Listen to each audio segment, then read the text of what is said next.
amigos e amigas, aqui é André Lima, do Instituto Democracia e Sustentabilidade, consultor sênior em Política e Direito Socioambiental, trazendo para vocês mais uma edição do nosso Radar Clima e Sustentabilidade, acompanhando a evolução dos debates em matérias de interesse climático e socioambiental no Congresso Nacional.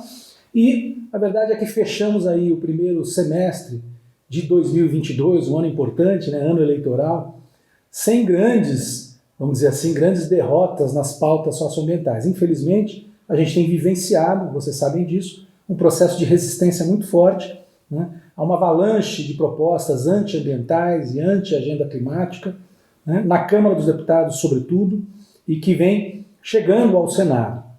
Conseguimos, ao longo desse primeiro semestre de 2022, com pressão forte dos movimentos socioambientais, com o Ato pela Terra, conduzido pelo Caetano Veloso e outras dezenas de artistas de renome nacional, que tiveram inclusive audiência com o senador Pacheco em março desse ano, com um movimento forte também de ex-ministros de meio ambiente que estiveram com o presidente Pacheco, eu tive a oportunidade de estar com eles também entre março e abril, uma pressão forte inclusive de embaixadas, de investidores brasileiros e internacionais no Brasil, um grande movimento que transcendeu em muito o movimento socioambiental de pressão sobre o Congresso Nacional, fez com que o senador Pacheco tivesse que cumprir a sua promessa de não assodar o debate. Então, tanto os projetos de lei, o projeto de lei 6299, que trata do PL do veneno, que estava aí na boca de ser aprovado na Comissão de Agricultura, teve que ter debates, teve que ter audiências públicas e ainda vai ter que ter mais debates. O projeto de lei de licenciamento ambiental não se falou mais, a senadora Cátia Abreu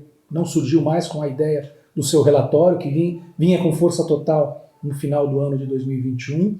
E o projeto de lei de regularização fundiária também teve uma ameaça agora com a troca do senador, relator do projeto de lei, mas também não teve avanço nesses três principais projetos. Na Câmara dos Deputados, por outro lado, teve, infelizmente, alguns projetos que a gente batizou assim, de boiadinhas, né?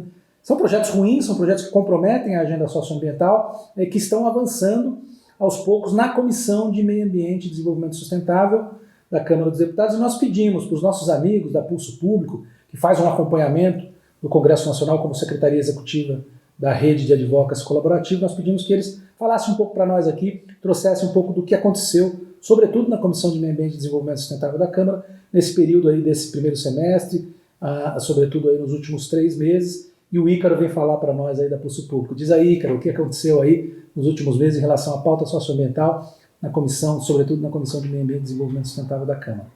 Eu sou Ícaro Silva, sou líder de projetos na Pulso Público e fui convidado para falar sobre a agenda legislativa dos últimos 6 meses no Congresso Nacional, no que tange o meio ambiente, o desenvolvimento sustentável e a agenda climática brasileira. Na Câmara dos Deputados, o projeto que autoriza a mineração em terras indígenas teve sua urgência aprovada pelo plenário. Contudo, devido a um acordo, o mérito do projeto foi incorporado no grupo de trabalho que tem como objetivo apresentar uma proposta que altera o Código de Mineração brasileiro. Outro projeto que merece destaque é a matéria que altera os limites da Floresta Nacional de Brasília, que teve como relator na Comissão de Meio Ambiente o deputado Nelson Barbudo e atualmente está na Comissão de Constituição e Justiça e é relatada pela deputada Bia Kicis. Outro projeto que está na Comissão de Constituição e Justiça é a proposta de emenda à Constituição que inclui o clima enquanto um dos direitos fundamentais da Constituição. A proposta é relatada pela deputada Joênia e deve analisar a admissibilidade ou não da proposição. Outros projetos enfrentaram obstruções e resistências de alguns parlamentares, como é o caso do PL que autoriza a caça esportiva no Brasil. O projeto chegou a constar diversas vezes na Comissão de Meio Ambiente, contudo, devido a algumas obstruções e com destaque ao requerimento do deputado Ricardo Izá, que pedia a revisão do despacho para a inclusão de novas comissões de mérito, a proposta acabou sendo destinada para uma comissão especial que aguarda a instalação. Outros 2 projetos é o projeto do deputado Pinheirinho, que dispõe sobre a desapropriação e a indenização de propriedade privada em unidades de conservação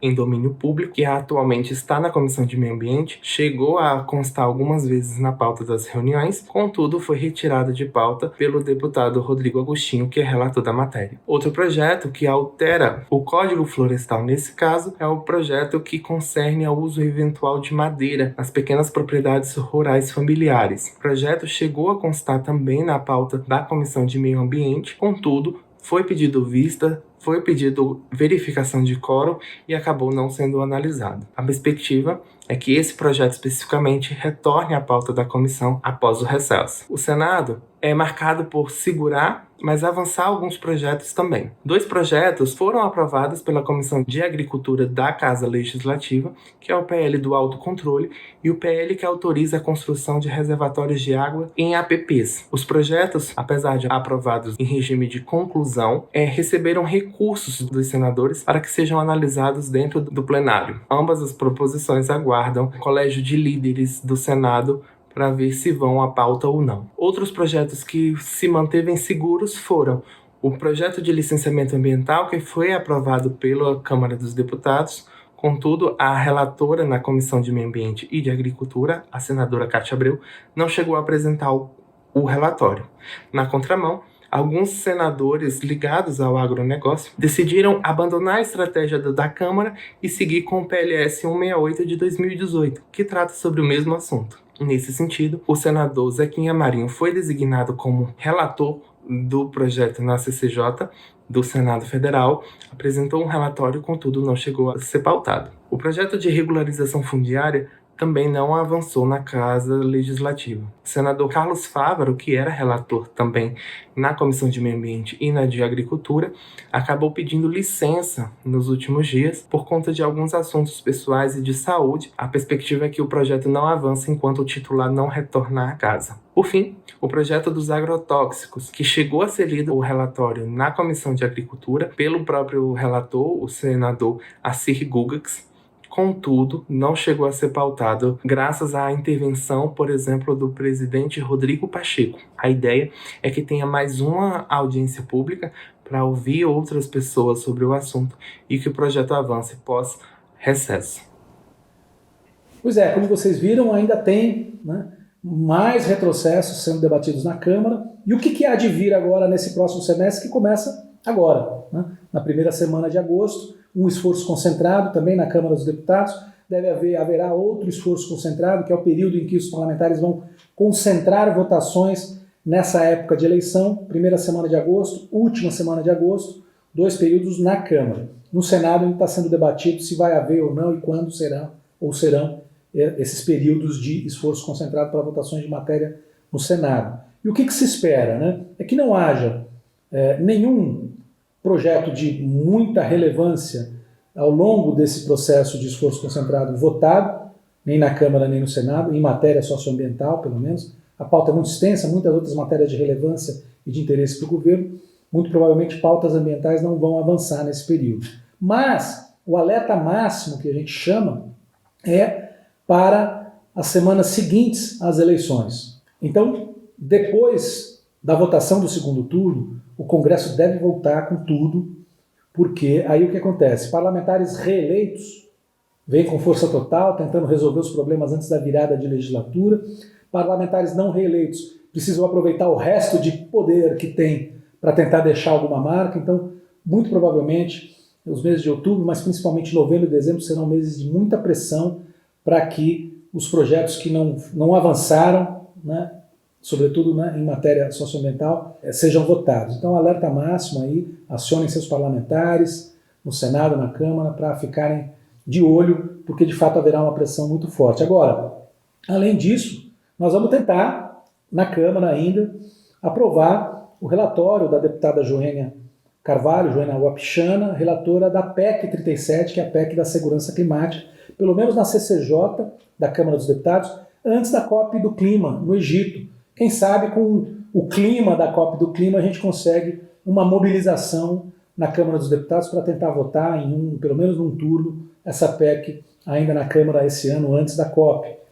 Imagine que golaço que seria aprovar a PEC da Segurança Climática, que insere segurança climática no artigo 5º dos direitos fundamentais, no artigo 170 da ordem econômica e financeira e no artigo 225 do meio ambiente ecologicamente equilibrado, a segurança climática na nossa Constituição. Aliás, em convergência com resolução recente da ONU, que trata a questão ambiental e climática como direito humano fundamental. Vamos tentar esse avanço. E o pós-eleição, como eu falei, é um alerta máximo, mas também pensem bem antes de votar. A eleição está aí, a próxima legislatura, a 57ª legislatura, deve ser uma legislatura para a gente virar o jogo, porque não dá mais para ficar só na defensiva, mas para isso acontecer, você que está aí nos ouvindo precisa votar bem, precisa considerar as pautas de clima, meio ambiente, sustentabilidade, biodiversidade, direitos socioambientais, no momento de votar. E por isso, entrem aí no nosso painel Farol Verde.